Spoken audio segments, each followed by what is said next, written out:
Mother of democracy দেশন্তি বেগম খালেদা জিয়া। আমি এবার হজে যাওয়ার আগেও আমি ওনার সাথে কথাবার্তা বলে গিয়েছিলাম এবং পারমিশন নিয়ে এসেও আমি দেখা করেছি।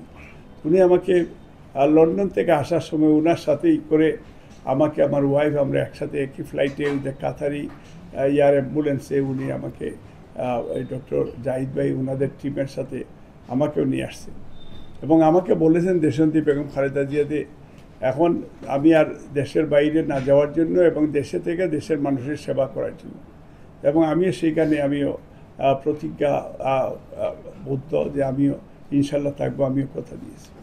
এখন 2018 সালেও জনাব তারেক রহমান আমাকে বলেছিলেন যে যদি আপনি দেশে যাইতে পারতেন, আমি বলেছিলাম ওনাকে যে আমি নির্বাচন করব দক্ষিণ সুরমা, ফেঞ্চুগঞ্জ এবং বালাগঞ্জ।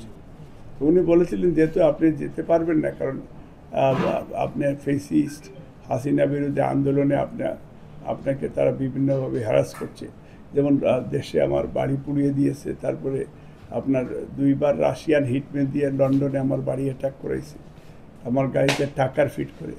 এই যে কয়েকজন আর্মি, এর মধ্যে একজন জেনারেল ছিল যারা আমাদেরকে অনেক কষ্ট দিয়েছে।